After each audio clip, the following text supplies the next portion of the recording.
Nu mens vi går herude og beskærer, så kunne jeg egentlig godt tænke jer at vise, hvad den allerbedste skadedyrsbekæmper er. Hvis I lige følger med et øjeblik, så går vi hen til en mejsekasse her i hegnet.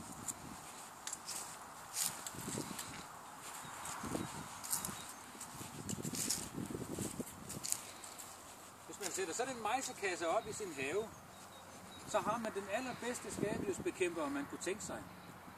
Og det, der er aller vigtigst, det er, at det her indflyvningshul, det kun er 28 mm i diameter. Så er der nemlig kun blåmejsen, der kan komme derind.